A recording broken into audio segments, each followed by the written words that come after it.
Now to our NewsHour Shares, something that caught our eye that may be of interest to you too. Patrice Banks used to feel uncomfortable in auto shops. Now she owns one and is on a mission to empower other women in the automotive industry. The NewsHour's Julia Griffin has this profile. Outside Philadelphia, on a typical suburban street corner, sits an auto repair shop that, at first glance, looks like any other. Until you notice the employees, the decor, and those red heels. So I have to ask, do you always wear the red heels? Only for you, Julia, only for you, only for PBS. Patrice Banks is the owner of Girls Auto Clinic, a garage that caters to the automotive industry's #1 customer, women. I created Girls Auto Clinic to educate and empower women through their cars. And so what that means is we offer automotive buying and repair, resources, services, and products to women. The business was a long time coming for a woman who was once a car care novice. I called myself an auto airhead, and I hated all of my automotive experiences, right? I did put a post on Facebook, my car needs an oil change, but I'm gonna go get a mani-pedi instead, and I did.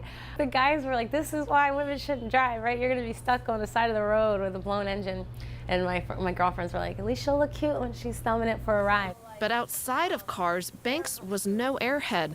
The first in her family to go to college, she was making 6 figures as a materials engineer at DuPont when a new calling beckoned. I knew there was millions of women out there that were auto airheads or felt taken advantage of or mistreated by the industry and needed help. At age 32, Banks enrolled in an automotive technology course at a local community college and was the only woman in her class. She also started hosting weekend car care workshops for women, an event that still sells out today. And eventually, she quit her job to apprentice at male-dominated garages. It was rough. This dirty garage with a bunch of men that don't care, cursing, screaming, yelling at me. But again, I kept telling myself, like, Patrice, you're on a mission here, right? This is just growth, you're learning. You're not here for these people, right? You're here for women and you're here to learn. Finally, in January, Banks officially opened Girls Auto Clinic and made those red heels her signature logo. And in an industry where only 2% of mechanics are female, all of Banks's employees are women. Our customers are excited to bring their children in to see us working on cars. This is the future, right?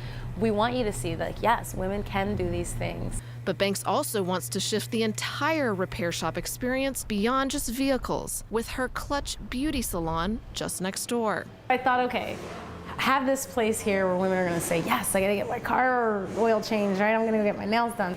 So to be able to kill 2 birds with 1 stone, this is the cherry on top. And if starting a business wasn't enough, Banks has released the Girls Auto Clinic Glove Box Guide. You're not supposed to put it on the bookshelf. It's not a cover-to-cover read.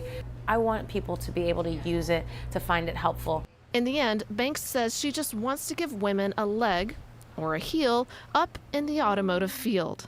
We're working in it not just as mechanics, but as salesmen, women selling cars to women, women engineers, women designers. I'm hoping Girls Auto Clinic can create this type of movement for the industry. Banks plans to expand that movement by franchising Girls Auto Clinic in other cities. For the PBS NewsHour, I'm Julia Griffin in Upper Darby, Pennsylvania. Such a great idea. Let's hope it expands all over the country.